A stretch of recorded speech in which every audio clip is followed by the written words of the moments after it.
Hello students, I am Sanna Chabria.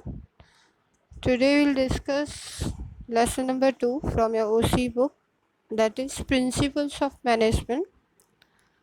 In the last video, I have already explained you the 6 principles of management by Henry Ford.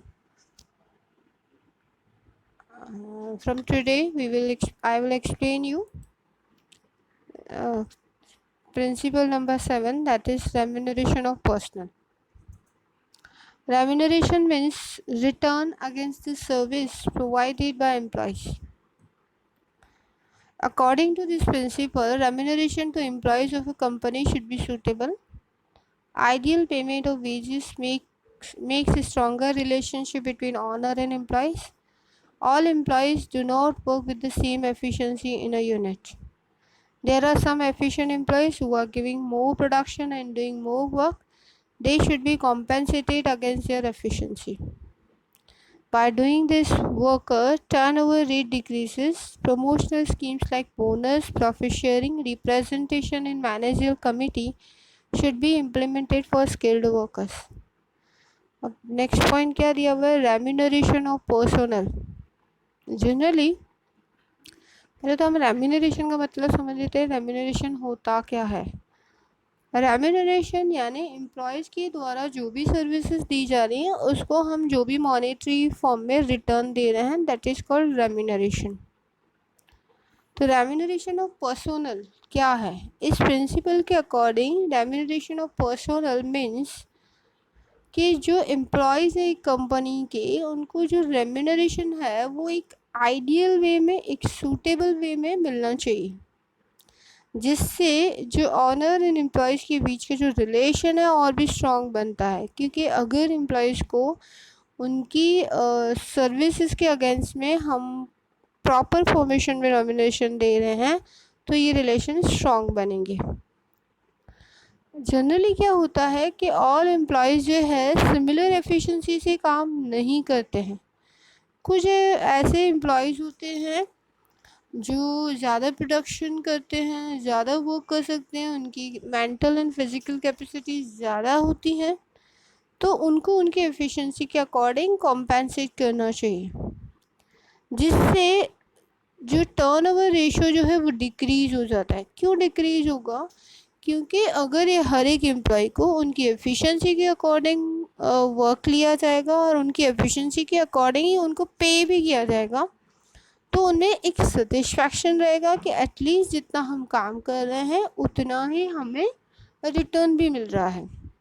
That's why जो worker turnover ratio जो है वो decrease हो जाएगा.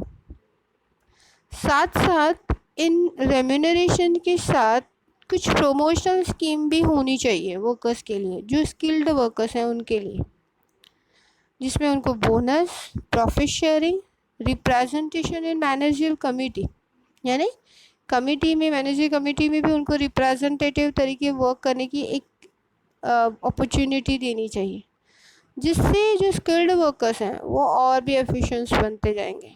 तो इस तरीके से personal of remuneration of personal का प्रिंसिपल एक्सप्लेन किया हुआ है. मैं अगेन आपको एक शॉर्ट में डिस्क्रिप्शन इसका दे देती हूँ. जनरली रेम्यूनरेशन का मतलब क्या होता है. रेम्यूनरेशन यानी जो एम्प्लॉयज़ हैं उनके द्वारा जो भी सर्विसेज दी गई हैं उनको मॉनेटरी फॉर्म में जो भी रिटर्न मिल रहा है, that is called remuneration. Generally remuneration जो है एम्प्लॉयज़ को जॉब सेटिस्फेक्शन देता है, उनकी रिलेशन ऑनर के साथ अच्छी एंड स्ट्रॉन्ग बना देता है अगर एम्प्लॉयज़ अपनी रेम्यूनरेशन से सेटिस्फाइड है. तो ज़्यादातर जो ऑल एम्प्लॉयज़ होती हैं उनकी एफिशिएंसी लेवल अलग अलग होता है. हर एक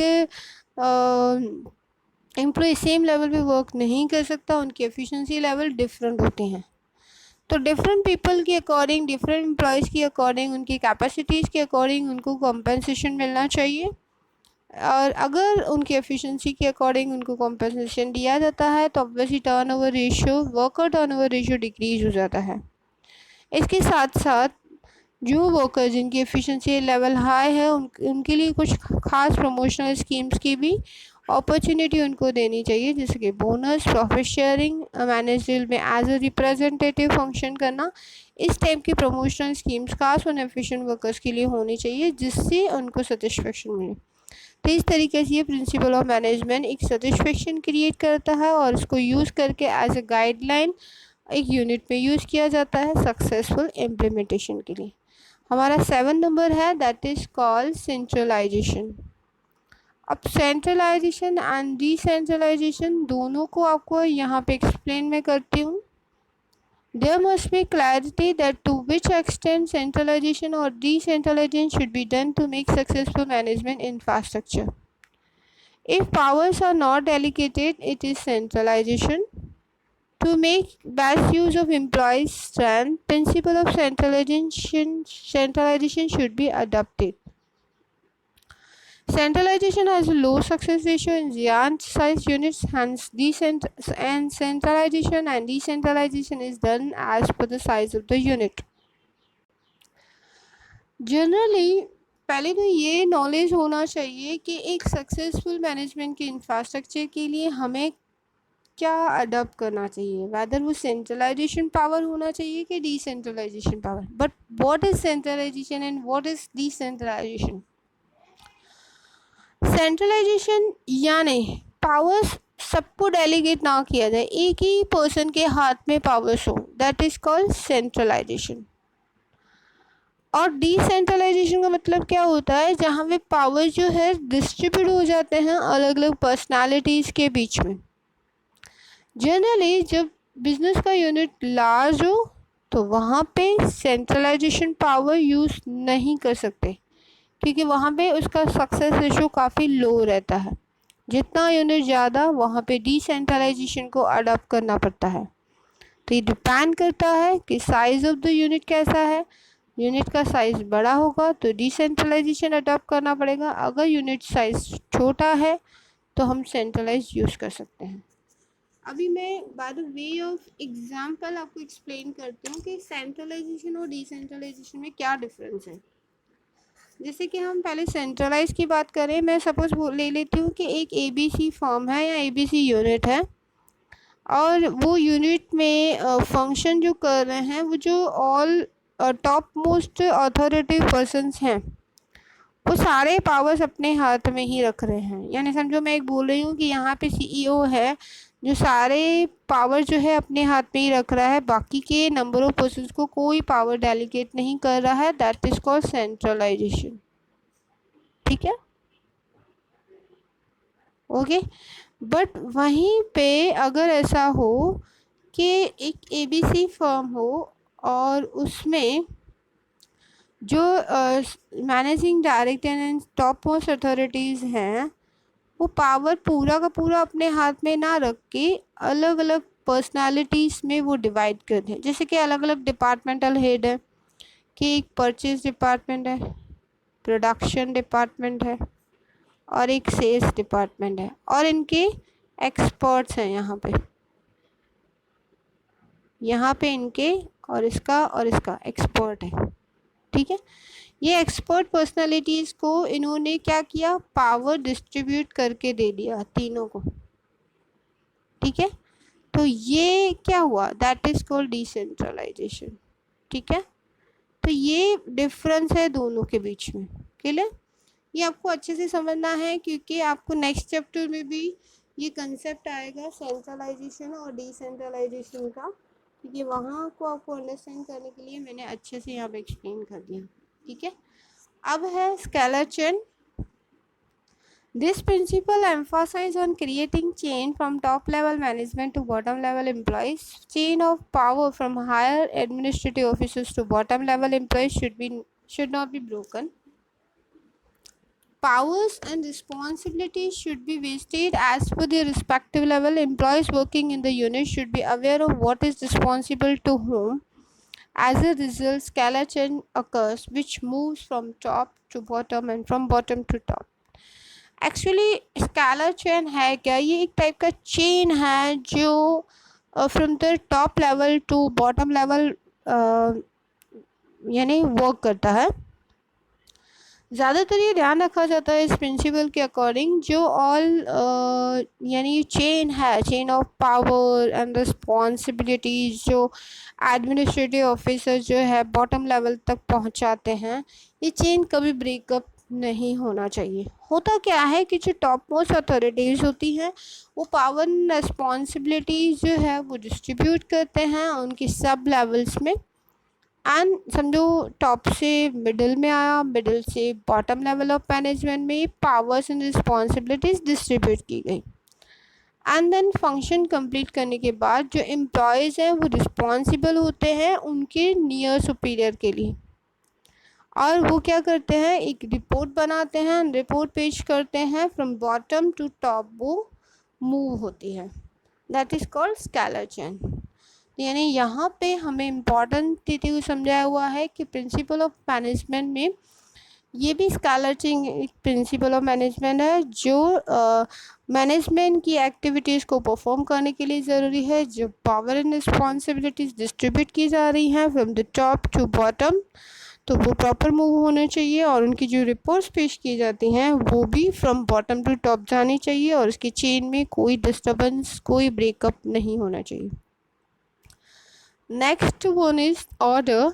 This principle emphasizes on two parameters: raw material arrangement and social arrangement. Each part of raw material should be at its appropriate place. Likewise, skilled employees should also be placed at the right place. Arrangement should be done for recruitment of suitable employees in the suitable place. Actually क्या है, order में ज़्यादातर ये दो parameters को उन्होंने जोर दिया है, that is called raw material arrangement and social arrangement. जैसे कि हर एक पार्ट जो हम रॉ मटेरियल का यूज़ करते हैं वो अप्रोप्रिएट प्लेस पे पहुंचना चाहिए उनके ऑर्डर के अकॉर्डिंग। जैसे कि सपोज़ करो प्रोडक्शन हमें 10,000 यूनिट्स का बनाना है, तो उसके according raw materials production department में पहुंचाना ज़रूरी है।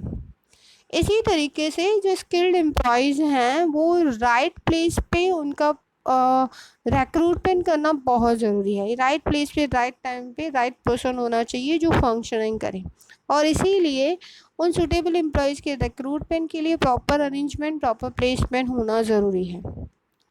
नेक्स्ट हमें दिया हुआ है that is called equality. Employees are a part of managerial system. Since the employees are human beings, practical approach should be adopted to handle them. Superiors should behave appropriately and uniformly while taking work from them. Efforts should be made to establish equality in the unit by informal way instead of legal or traditional way. Behavior of employees is based on the faithfulness, attitude, uniformity and justice. अब next topic क्या दिया हुआ है, that is called equality. Actually क्या है, employees जो है वो मैनेजरियल सिस्टम का सबसे इम्पॉर्टेंट पार्ट माना जाता है, क्योंकि उन्हीं के ऊपर total success of the business dependent होता है।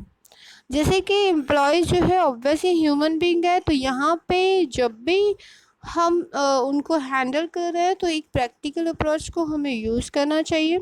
हमेशा जो सुपीरियर और टॉप मोस्ट अथॉरिटीज़ को उनको यूनिफॉर्मली उनके साथ बिहेव करना चाहिए, अप्रोप्रिएट वे में बिहेव करना चाहिए। तो यहाँ पे जो एफ़र्ट्स हैं, जो भी एफ़र्ट्स लगाई जा रही हैं वो इक्वलिटी के बेसिस पे होनी चाहिए। यानी इक्वलिटी के बेसिस पे उनके साथ हमें बिहेव करना चाहिए, क्योंकि एम्प्लॉयज़ का जो बिहेवियर है, उनकी फेथफुलनेस, उनकी एटीट्यूड, यूनिफॉर्मिटी और जस्टिस के ऊपर डिपेंडेंट होता है। अगर किसी आप एम्प्लॉयज़ के साथ इनजस्टिस करोगे, यूनिफॉर्म वे में वर्क नहीं करोगे, इनइक्वलिटी करोगे, तो ऑब्वियसली वो डिससेटिस्फाइड हो जाएंगे और डिस्प्यूट्स अराइज हो सकते हैं। तो सबसे इम्पॉर्टेंट बात है इक्वलिटी के कंसेप्ट को अपनाना चाहिए। एम्प्लॉयज़ जो है ह्यूमन बीइंग्स हैं, इसलिए उनको हैंडल करते हुए हमें टॉप मोस्ट केयर रखनी चाहिए, और सुपीरियर पर्सन जो है हमेशा बिहेव जब भी एम्प्लॉयज़ के साथ कर रहे हैं तो each and every human being को जैसे हम ट्रीट करते हैं, एम्प्लॉयज़ को उसी तरीके से हर एक को यूनिफॉर्म वे में ट्रीट करना चाहिए, क्योंकि वो बेस्ड होते हैं faithfulness, attitude, uniformity and justice के बेसिस पे। नेक्स्ट हमारा जो टॉपिक है यानी 12 number of principle of management है by Henri Fayol, that is stability of personal tenure. Permanent and stable employees are asset of any business unit. An employee can develop himself by remaining to one unit and contributing in achievement of goals of the business unit. As the employee remains for a longer time in any unit, his knowledge of system results into more productivity and also decreases the labor turnover ratio. There should be an arrangement for the promotion, training, etc. for permanent employees. Actually tenure यानी term होता है, तो यहाँ पे जो persons हैं यानी जो नंबर ऑफ़ एम्प्लॉयज़ हैं उनकी स्टेबिलिटी होनी चाहिए, यानी वो लॉन्ग पीरियड ऑफ टाइम तक बिजनेस में रहें, ऐसा होना चाहिए। बिकॉज जो परमानेंट एंड स्टेबल एम्प्लॉयज़ हैं वो एक बिजनेस यूनिट की असेट मानी जाती है। एम्प्लॉयज़ जो है अगर एक ही यूनिट में काफ़ी समय तक रहता है तो वो खुद को भी डेवलप कर सकता है और बिजनेस के गोल को भी इजीली अकम्प्लिश कर सकता है। एम्प्लॉयज़ जो है अगर लॉन्ग टाइम तक बिजनेस में रहते हैं तो उनका जो नॉलेज है रिगार्डिंग द सिस्टम वो इंक्रीज़ हो जाता है, जिसकी वजह से प्रोडक्टिविटी भी राइज होती है और लेबर टर्नओवर रेशियो डिक्रीज़ हो जाता है। तो इसलिए हमेशा परमानेंट एम्प्लॉयज़ के लिए कुछ अरेंजमेंट करनी चाहिए, जैसे कि उन एम्प्लॉयज़ को प्रमोशन एंड ट्रेनिंग भी प्रोवाइड करनी चाहिए, जैसे कि वो प्रॉपर फंक्शनिंग करें और बिजनेस में काफ़ी लंबे समय तक रहें। बिकॉज अभी ये टॉपिक तो ख़त्म हुआ है, पर अगेन एक बार मैं बता देती हूँ कि permanent and stable employees business की असेट मानी जाती हैं। उसका रीज़न ये है क्योंकि अगर एक बिज़नेस में एम्प्लॉय जो है लॉन्ग समय तक रहते हैं तो बिज़नेस गोल ईज़िली अकम्प्लिश हो जाते हैं, और जिससे जैसे नंबर ऑफ़ एम्प्लॉयज़ जो है number of time long period of time तक बिज़नेस में रहते हैं तो उनका नॉलेज भी इंक्रीज़ होता है और प्रोडक्टिविटी भी राइज होती है, और साथ साथ लेबर टर्नओवर रेशियो डिक्रीज़ हो जाता है। और उस ये अरेंजमेंट करने के लिए उनको कई बार प्रमोशन एंड ट्रेनिंग की फैसिलिटीज़ का भी अरेंजमेंट करना चाहिए। नंबर 13 प्रिंसिपल है, as quality of entrepreneurship is necessary for industrialists, in the same way there should be a quality of initiation in employees. Industrialists should provide such atmosphere that initiation may be encouraged. Due to initiation, strength of independent working in an employee develops and it increases their leadership quality. Actual initiatives क्या होते हैं कि कुछ नवीनता करना, कुछ अलग करना, कुछ नोवेल्टी करना। जैसे कि एंटरप्रेन्योरशिप को कौन होता है पहले ये समझ लेते हैं, फिर एंटरप्रेन्योर समझते हैं, फिर इस चीज़ को हम समझते हैं। एंटरप्रेन्योर मीन्स जो लैंड, लेबर एंड कैपिटल को इकट्ठा करके बिजनेस को रन करे, that is called entrepreneur, and जो ये एक्टिविटी परफॉर्म करता है that is called entrepreneurship quality. तो एंटरप्रेन्योरशिप क्वालिटी के लिए यानी ज़रूरी है एक इंडस्ट्रियलिस्ट में होना, यानी एक इंडस्ट्रियलिस्ट होगा तो उसमें एंटरप्रेन्योरशिप क्वालिटी होनी चाहिए कि कैसे वो फैक्टर ऑफ प्रोडक्शन को कंबाइन करके अपनी एक्टिविटीज़ को सक्सेसफुल बनाता है। इसी सेम मैनर में एम्प्लॉयज़ में इनिशिएटिव क्वालिटीज़ का होना ज़रूरी है। इंडस्ट्रियलिस्ट जो हैं उनको ये एटमॉस्फेयर उन एम्प्लॉयज़ को प्रोवाइड करना चाहिए कि वो इनिशिएटिव जो भी वो कर रहे हैं वो एंकरेज किए जाएंगे। यानी अगर कोई एम्प्लॉय अपने इनोवेटिव आइडियाज़ को भी यूज़ कर रहा है तो उनको एंकरेजमेंट करना चाहिए कि हाँ, आपका ये इनिशिएटिव जो आपने लिया है वो हम अपने यूनिट में भी अडॉप्ट करेंगे और आपके जो भी इनिशिएटिव स्टेप्स हैं वो हम भी इस बिज़नेस में यूज़ करेंगे। तो इससे क्या होगा, एम्प्लॉय जो है वो सेटिस्फाइड होगा और ऑब्वियसली वो एनकरेज होगा, इंस्पायर होगा और उसमें न्यू स्ट्रेंथ जो है वो क्रिएट होगी। तो इस तरीके से इनिशिएटिव लेने से जो एम्प्लॉयज़ की जो इंडिपेंडेंट वर्किंग कैपेसिटी है वो राइज अप होती है और लीडरशिप क्वालिटी भी बढ़ती है।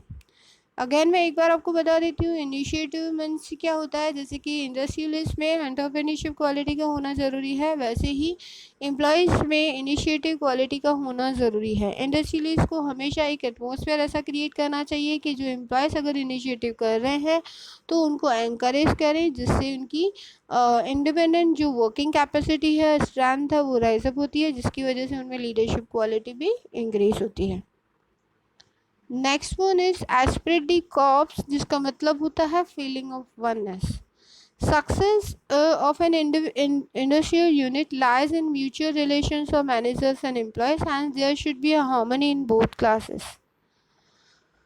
Managers should generate group feelings among employees. If all employees will work together, then achievement of goal becomes easy. Hanifield said that above list is not the last list of management principles. Managers can add new principles based on their experience, research, and knowledge. These principles can be implemented in all kind of activities like business, economic, political, and social. अब Spirit D cops यानी feeling of oneness का क्या मतलब है कि किसी भी जो इंडस्ट्रियल यूनिट का जो सक्सेस है वो डिपेंड होता है उन मैनेजर एंड एम्प्लॉयज़ की रिलेशन, उनके म्यूचुअल रिलेशन और हार्मनी के ऊपर। क्योंकि आपने सबसे पहले फ्रेडरिक टेलर में भी यही उन्होंने एक्सप्लेन किया था कि मैनेजर्स एंड जो एम्प्लॉयज़ हैं उनमें काफ़ी सारे डिस्प्यूट होते हैं। अगर वो म्यूचुअली अंडरस्टैंडिंग करते हैं और एक फीलिंग ऑफ वननेस को क्रिएट करते हैं तो ये जो सक्सेस है बिज़नेस का वो इजीली अकम्प्लिश हो सकता है। यानी अगेन मैं आपको बता देती हूँ कि इंडस्ट्रियल यूनिट जो है उसका सक्सेस टोटली डिपेंडेंट होता है उसके मैनेजर एंड एम्प्लॉयज़ की म्यूचुअल रिलेशंस के ऊपर। और ये दोनों ही ऐसे क्लासेस हैं, अगर हार्मनी रिलेशंस क्रिएट करते हैं, फीलिंग ऑफ वननेस को जनरेट करते हैं, तो ऑब्वियसली ये रिलेशन सुधरेगा और ऑब्वियसली उसके बिजनेस के जो गोल्स हैं इजीली अकम्प्लिश हो जाएंगे। आफ्टर दैट हेनरी फील्ड ने ये भी बोला है कि ये एक कंप्लीट जो 14 प्रिंसिपल ऑफ मैनेजमेंट दिए हैं ये एक कंप्लीट लिस्ट नहीं है, बिकॉज जो है मैनेजर अपने एक्सपीरियंस, अपने रिसर्च एंड नॉलेज के बेसिस पे इनमें ऐड ऑन कर सकते हैं। क्योंकि हाँ, बट ये principal of management all kind of activities में हम यूज़ कर सकते हैं, वेदर वो बिजनेस हो, इकोनॉमिक हो या पॉलिटिकल सोशल लाइफ हो, तो वहाँ पे हम इन प्रिंसिपल ऑफ मैनेजमेंट को यूज़ कर सकते हैं and that is useful. But these are only directing principle जो डायरेक्शन देते हैं, but not a complete list of principle of management. Next point है contribution of Peter F Drucker in the field of management. Peter F. Drucker, 1909-2005, as a well-known managerial leader who also who was also a famous writer, philosopher and an educator. There was a change in the global business management due to the globalization. Need of development of new methods of management was arisen. Peter F. Drucker favor for importance of human assets in the business unit. Peter F. Drucker's important contribution was management by objectives, that is called MBO, and the principles of self-regulations are main about management by objective. He says that there should be a uniformity in the aim of employees and managers for achievement of aim. Management by objectives is too much effective for different business formatted units. Their contribution lies in human resources management, marketing management, stress management. Hence, Peter F. Drucker is called the father of modern management. जैसे कि यहाँ पे जैसे कि समझाया गया है कि अभी फील्ड ऑफ मैनेजमेंट में पीटर एफ ड्रकर का क्या इम्पोर्टेंस है, क्या कंट्रीब्यूशन है। जैसे कि ये भी एक वेल नोन मैनेजर लीडर थे, फेमस राइटर थे, फिलोसोफर थे एंड एजुकेटर थे, जो 1909 से 2005 तक यानी उनका ड्यूरेशन बताया गया है कि 1909 में इनका जन्म और 2005 में इनकी डेथ हुई थी। बट जैसे कि ग्लोबलाइजेशन में आपने देखा, बिकॉज ऑफ ग्लोबलाइजेशन अलग अलग अरेंजमेंट्स हुई ग्लोबल लेवल पे, बहुत सारे चेंजेस आए बिजनेस मैनेजमेंट में। तो ये बिज़नेस अरेंजमेंट जो है चेंजेस आए उनमें बिकॉज ऑफ ग्लोबलाइजेशन। तो उस वक्त जो है न्यू मेथड्स ऑफ मैनेजमेंट की नीड थी कि अगर हमें डेवलपमेंट करना है तो न्यू मेथड्स को यूज़ करना चाहिए। तो पीटर एफ ड्रकर ने ज़्यादातर बिजनेस यूनिट में ह्यूमन एसेट्स को इम्पोर्टेंस दिया, जिनमें उन्होंने मैनेजमेंट बाय ऑब्जेक्टिव्स एंड एक प्रिंसिपल बनाया सेल्फ रेगुलेशन, जो मेन उन्होंने रखा। और उन्होंने ये भी समझाया है objectives by management by objectives वो काफ़ी इफ़ेक्टिव है different type of business units के लिए, और उनका human resource management, marketing management और स्ट्रेस मैनेजमेंट में बहुत बड़ा योगदान है। इसी वजह से पीटर एफ ड्रकर को फादर ऑफ मॉडर्न मैनेजमेंट बोला जाता है। तो ये याद रखना, मॉडर्न मैनेजमेंट के फादर हैं पीटर एफ ड्रकर। तो यहाँ पे अगेन मैं आपको एक बार रिपीट कर देती हूँ, what is the contribution of Peter F Drucker in the field of management. इनका जन्म 1909 और डेथ 2005 में हुई थी। ये एक वेल नोन मैनेजर लीडर हैं, फेमस राइटर हैं, फिलोसोफर हैं, एजुकेटर हैं। जैसे कि ग्लोबलाइजेशन की वजह से ग्लोबल लेवल पे बिजनेस यूनिट्स में बहुत सारे चेंजेस आए थे, जिसकी वजह से एक न्यू डेवलपमेंट की ज़रूरत थी, जिसके बाद जो है पीटर एफ ड्रकर ने बिजनेस यूनिट में ह्यूमन एसेट्स को काफ़ी इंपॉर्टेंस दिया और उन्होंने अपना कंट्रीब्यूशन दिया management by objective and self regulation AIIMS को, जिसमें उन्होंने बताया कि मैनेजमेंट बाय ऑब्जेक्टिव जो है वो काफ़ी इफेक्टिव है नंबर ऑफ बिजनेस यूनिट में। अगर एक गोल को अचीव करना है तो एम्प्लॉयज़ और मैनेजर्स के एम को हम अगर यूनिफॉर्म रखते हैं तो वो ईजिली अकम्प्लिश हो सकते हैं। और इतना ही नहीं, इनका कंट्रीब्यूशन जो है resource management, marketing management and stress management में भी था, जिसकी वजह से उनको यानी पीटर एफ ड्रकर को फादर ऑफ मॉडर्न मैनेजमेंट बोला जाता है। तो यहाँ पे हमारा ये लेसन कंप्लीट होता है, बाकी के लेसन्स हम नेक्स्ट वीडियो में समझेंगे। Thank you for watching this video, till then good bye.